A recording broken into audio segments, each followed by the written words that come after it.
Impact TV ki haksel gi thoram health ta mayam putaram nokchari ngasi akoina lokhatari ba health ki topic asi homeopathy for all haibani hiramasi gi matang na khoina ngasi una jaga dori ba expert asi Dr. Ribhaskar Thoudam medical officer homeopathy ni Dr. bo khoi gi studio da taram nokchari Thank you. ahan ba makta da doctor da khoina lakchani ba wahang se ngasi ma khoina lokhatari ba topic homeopathy haibasi karino haibadu khangja hoke Hey, haijake. Homeopathy asi Greek ki word tagi derive torkani homeo haibadi similar haibani pathy haibadi suffering haibani similar suffering haibani homeopathy asi ana laing makal amani healing art amani hauji country sa magi matakta yamna pam yengnarakliba aduma laing makal amani World Health Organization gi matung innasu homeopathy asi second largest treatment system oina hojik oirabani homeopathy asi akoigi law khargi makada yumbam oiraga anaba layeng basi sathai law asidi akoina karino haibada law of similar or natural law of cure harga khangnai law asi mathai thaina dagi lairakle law asi akoigi father of the medicine Hippocrates na law asigi matang da asumna haibirami by similar things a disease is produced and through application of the like is cure haina homeopathy asi hen refine oiba mawong da kamaina puthorki bano haibai matang da yak samlapna thamjage Dr. Christian Frederick Samuel hariba nupa asi German gi matam amagi matam dugi qualified oiba doctor amani mahak si doctor qualified doctor ama oibada natana loan suna language suna khangba mi amakhakni mioi amakhakni mahakna 1790 sida like amakak Kulen Materia Medica cover like amakak mahakna English tagi German da translate torami aduda mahakna thengnaki adudi chinkona bark hariba chinkona panbi sigi makusi sab matamda malaria gi anaba si phali karigi no kari na phali bino haibada akhaba mahauduna phali bini haina like aduda mahakna thengnaki adudagi man akhaba mahau haibasidi mayam lay akaba mahau na bu anaba kamai phali bino haiduna mawonda idea ma struck tawgi adada mana satisfy obungam khide adudagi di mana masamak mawonda chinkona bark asi chinkona gi maku asi chasinduna masamak numit kharni matam numit kharni chaduna changyeng tawu matamda mawonda su angak boina mana khangki adudi chinkona bark aduna anaba phali bududi akhab mahauduna te mangonda su malaria gi oiba symptom mayam ma sab malaria gi symptom episodic fever headache asina chingba nausea asina chingba malaria da ngasai gi symptom leiba laiwong leiba mayam adu sab mana badu ngasai gi mana sar matung da mangonda thoglaki adudagi mana khangba ngamki adudi ngasai gi akha mahauduna natte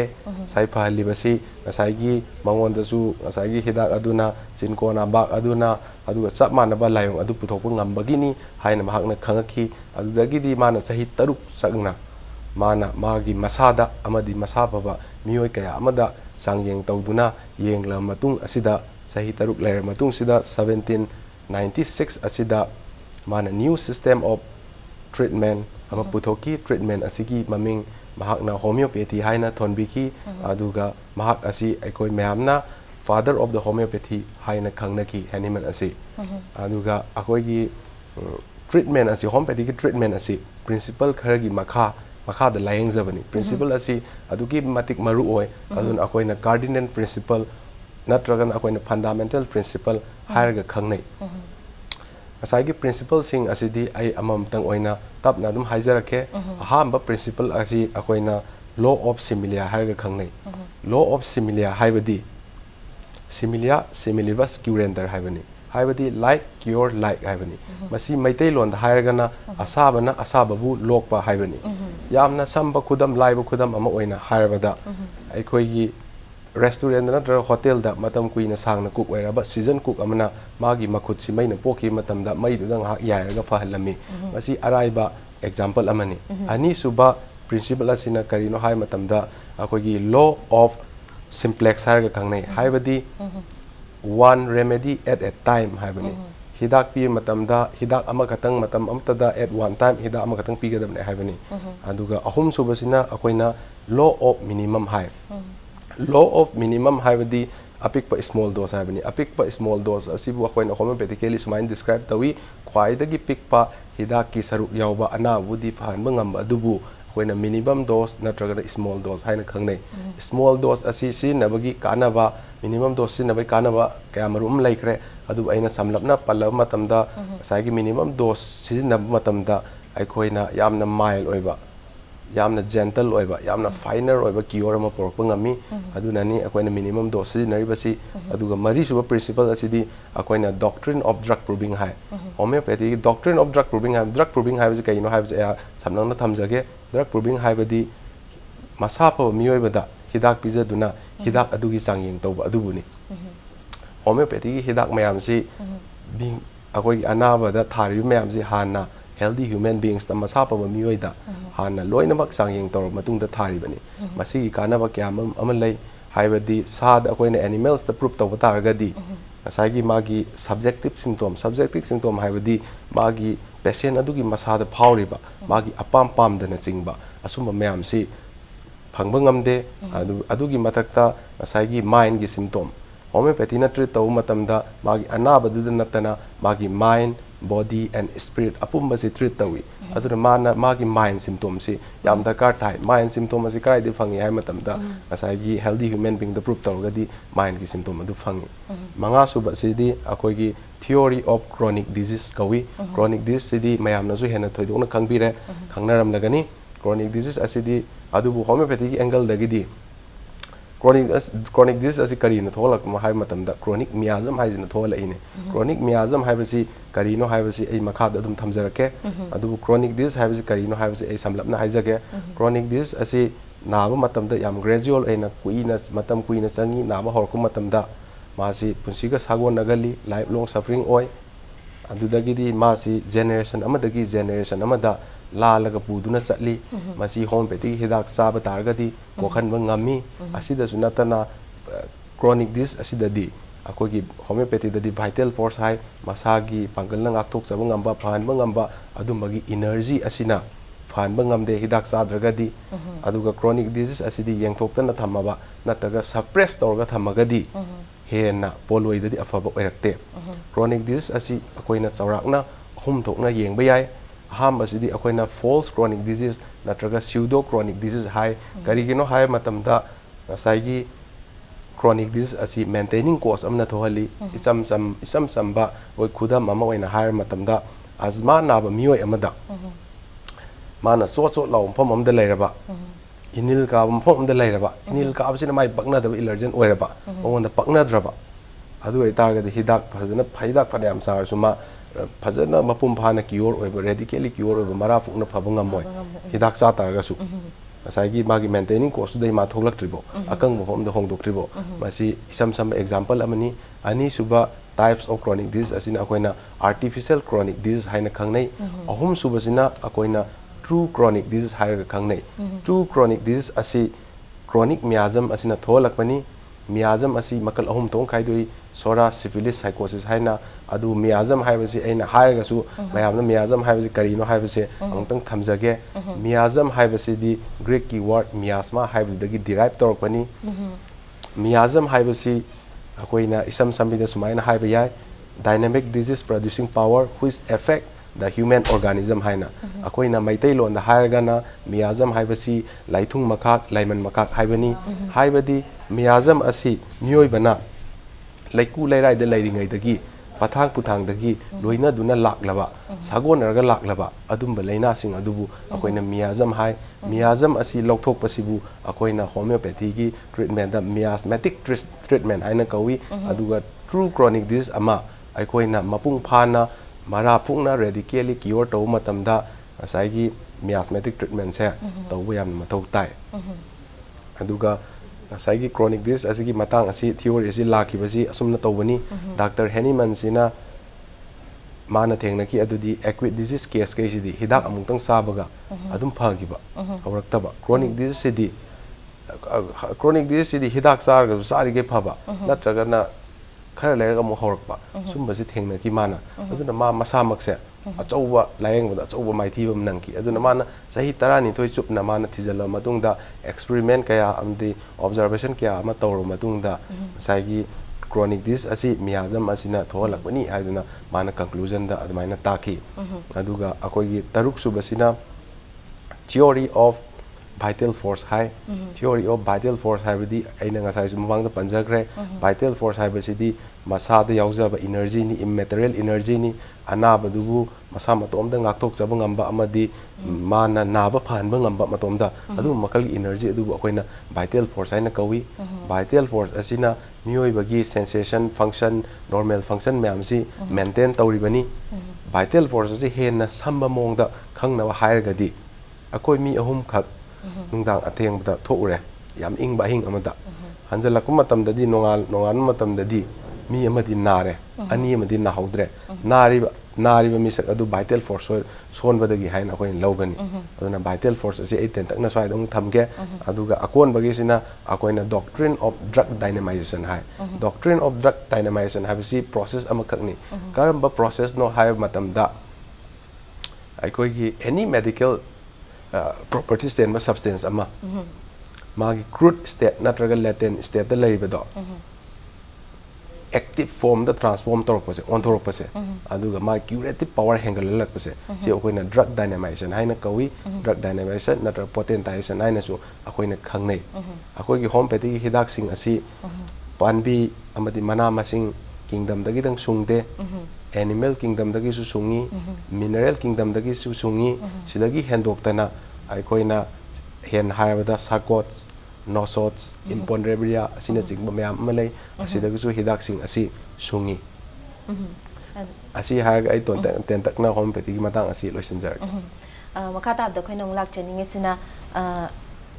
homeopathy gi treatment se kai haini yamna sangna changi haiba ma concept ama sum leinari base mase karigino mase gi matang da somta khangja hauge ai haijagi adum tapna ko koi gi homeopathy gi si mayam gi misconception ni homeopathy gi laing base tapte si mayam gi misconception ni plan ahum thok na koi nainara yeng asi first aid case acute case chronic case ahum thok na yeng si acute case ta ju akoi gi immediate hospitalization natraga special care adumba case natabada saru tek boiro ama to boiro question na bagi adumba hidak mayam first aid ki hidak mayam su akoi homeopathy the ranges of medicine ju lay adugi matak de acute disease ta su akoi gi lai bu oiro diarrhea bu oiro dysentery bu oiro any acute case asi su mapung phana yeng bungam bagi adum lay homeopathy da aduga mayam na misconception ama chatli basidi homeopathy da layeng ba lakli basi akoi gi laibok fa bahagadra phata bahagadra anam mana la iba patient nam si chronic cases ngak do ina lai aduna suni chronic cases habisidi matam kuina anaba du na na honar pada matam sanga ibani aduna hida ki dose ama saraga pura kokhan badi ngamoi adu hamba saba dose tu dagi kana badi adum phangba haukrabani kana badi adum phangba ngamabani hamba dose tu dagi adu mara fukna ready keli cure tawna bo hona bada matam khara khajik lawja bwani adum angna homeopathy gi layeng tappi haibadi yaroi haijini aduga sigi treatment homeopathic ki treatment sida doctor ga patient ka gi magi role se kari no haibadu su khangjani ai haijage masi akoi gi develop na haijarage doctor gi role dage haujarage doctor gi role asi akoi sumaina hai the physician hai and only mission is to restore the sick to health to cure as it is termed haina haibadi doctor gi hanma mathau adudi anaba du fanba amadi magi hanagi health du restore to honba haibani ani suba doctor gi mathau hai taragadi afaba doctor amu oiba haibasi magi anaba fanba du da natte advisor to the health oiga dawribani mana takpi tambi ga dabani patient du da magi necessary ko personal public hygiene mayam aduna chingba kari tawgadabno kari tawroidabno adagi di si masu matang sana ai dum panja horage homeopathic hidak sa matamda yam efficient oina mayam na sabi ge hai taragadi ayuk ki matam sida hagolakpada energy level na wangai sida sabi hogadabani nungdinda nungdangda atop matamda sabi ragana sadringa gi mamang sida pungai amase karim sasan biroidabani aduga hidak se sar matung da su minute 30 ama adagi 30 minutes ama gap thambigadabani asmain torgadi hen efficient oi aduga doctor gi home super role hargadi patient gi atup aron mayam si doctor na respect tobigadabani sumaina doctor gi role si khara lei ko aduga patient gi role hairagadi akoi gi doctor da cooperation pibase yam sang akoi gi homeopathy layeng sidadi especially chronic case da akoi gi homeopathically patient se identify tawba hana changi adu magi solution ama piga doribani solution haibadi magi medicine am piga doribani adu na ma se identify tawda solution sina hana piragadi asagi case asi fail oidoini anaba asi fan bangam oidoribani adu na asagi homeopathically patient adu identify tawna hona bada kari tawgada hai matam da akoina magi case history ama lawba tai case history sida akoigi magi mind gi symptom ko si maru yam oi magi patient asi sauganbra pi nauganbra adagi di malom leganbra kauganbra asina singba mind gi symptom asi akoina lawgani adugi mathakta akoina karigumba patient aduna angang oirone marol thoktrib angang oirone adu etari mama pa dun haibigadabani aduga doctor akoina su angang adugi pukningi ihul adubu khangna bo hotna duna hidak adu pina bo honani sida sunatana mind gi da sunatana patient gi relation to the hit and call haibadi patient si yam inganbra saganbra ingaga na yam inganbra sarga na yam saganbra asina chingbasi hangba tangai fade asida sunatana mahaki koki maramda mahaki mit ki maramda nakong ki maramda naton ki maramda mahaki mouth ki maramda mahaki taste ki maramda khanau ki maramda makut ki maramda makong ki maramda khanau ki maramda thaba ki maramda akoi gi abdomen ki maramda asina chingba akoi gi urinary organ ki maramda magi stool ki maramda amadi magi sexual health ki maramda amadi organ ki maramda kari layong lei haibin singbasi mayam asi hanggadoribani amadi kok chi ena patient ama laone kok sik pasi akoi nadi kok sik pagi hidak se ranges of medicine lay around 50 matakta lay bani akoi kok sik pagi hidak asi adu kok sik pa asi karamba mong da chi karai wai da chi temporal da chikpra frontal da chikpra occiput da chikpra parietal da chikpra asina chingba adai magi sensation je karamba mong da chi sina chingba je akoi na hangani siga loinana atopa symptom aina duga konana lakpa symptom atopadi kari nuai tabalai concomitant symptom har khangne asum basi laibra so haina hangani adagi di haurak matamda masi tapna haurakpra thuna haurakpra asina chingba amadi kok sikpasi kari tawga di phai kari tawga di fatte aibna chingba mayam asi loina hanga kadoribani aduna patient asina doctor da cooperation pibasi yam darkar tai ani subadana patient asina doctor gi makada treatment chathari matamda chaba yaba potlam chaba yaroida potlam haibasi mana ngak na chapigadabani ko adagi ahum su matamdana patient asina magi anabasing asi doctor da lo loidabani sengna haidokadabani karigino haibda magi layong dugi matungina treatment adu chathagadauribuna man aduki matik sengna lotan hairige mongonda fabagi percentage de hengalakadauribani mari sub matamdana akogi follow up visit follow up visit se maru ena chronic cases ta ko chronic cases de ein ngasai su panja khre amuktang hidak charga phage habdi yaroi kana bade dum first dose dagi phangba hawragani adubu ngasai gi amuktang sabdi yadabani na toina unaba amda ka dabaina patient sina follow up visit si tawbigadamani asumna tawdana doctor gi amadi patient gi role gai si hairga ai matang swai se tension jage yam nangai je doctor khangjaning ba wahang kya ma leiri ado break macha am tang lawjagi ge matang asida commercial break am lawjagi impact tv gi haling pu meeting ta don lebi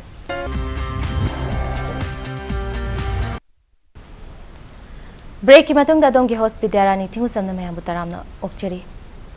ngasi ge khoi gi haling ki lokha chari ba topic ase homeopathy for all haibani hiramasi gi matang da unazari ba experts na Dr. Ribhaskar Thoudam medical officer homeopathy ni Dr. da khoina makhata na lakchening bise homeopathic treatment se khoina masi therapy amoina thase khoina choice khoina khanga da bani habise kari kino habidu su khangsa hoke haija ge homeopathy asi mayam kai do yeng do ri hai bani question asina haning libse ai ngasi gi topic si ju homeopathy for all hai bani mayam punamaki homeopathy hai bani homeopathy gi hidak si ai koi gi miroli ba mama pregnant mother breastfeeding mother ko adagi di pok tangai riba newborn babies angang ahal khaktana loina sijina matamda toxic yaudaba non addictive oidaba side effect laitaba adumba hidak makalni ko aduna this is one of the major advantage ni homeopathy kai do bai cannot tawdorim haibasi adugi matakta any chronic disease ama yeng matamda homeopathy na radically marapukna fazana fahanba ngammi amadi homeopathy ki layeng asi yamna rapid oina gentle oina cure porpa ngammi asi haiga ai matang sida mu khangjaning ba mana homeopathic ki sigi treatment processes da koi ki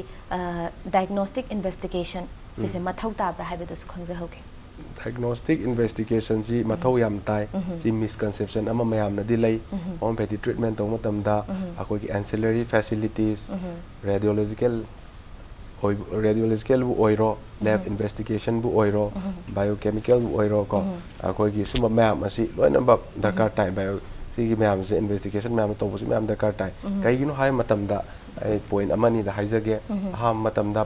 prognosis of the case prognosis of the case habdi magi foretelling of the course of the disease ni andu si khangba da matam darkar tai patient asina puk lenge til len la matamda puk nai badu kai gi nai bano magi diagnosis to kan khangba ngam dori bini nung le maga tin bo maga di aduna sing baina example ni khangba ngam dori bini adu ka patient amagi case manage to matamda magi laina adu khangba targa di ko diagnose to khangba targa di ma se diabetes ni si khangba targa di chini ki saruk sabi ganu starchy oi pot sabi ganu BP oigan akoina tum sijinabi ganu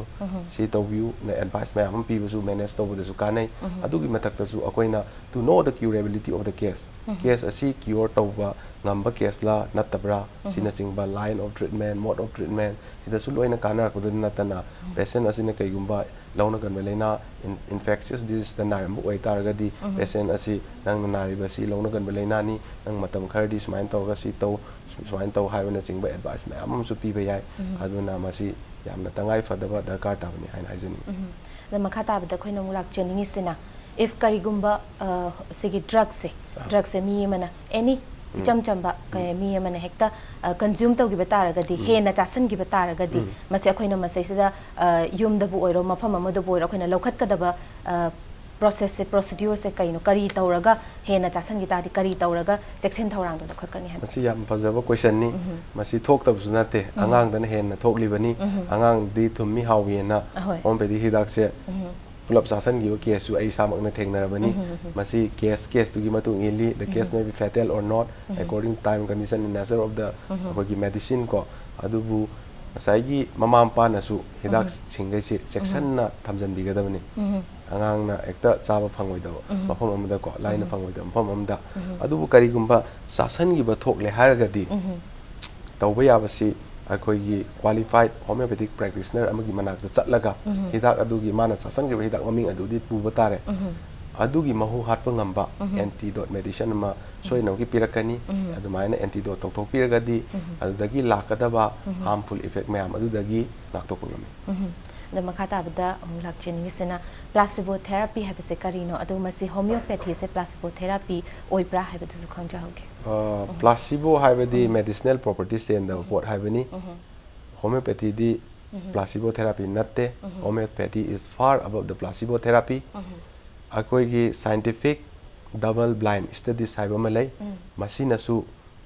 akoi gi trial taro utkrabani adudi homeopathy si akoi gi placebo therapy natte haiduna asumba trial asi kanan nan tawi haigadi akoi homeopathy gi di CCRIs Central Council of Research in Homeopathy haiba malai moina tawi trial asi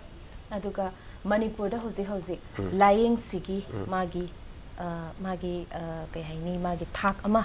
kadai phawbada leire haibadu su koina khangja hoge ha sisu ai haijarake homeopathy haibasi ngasai gi 1796 da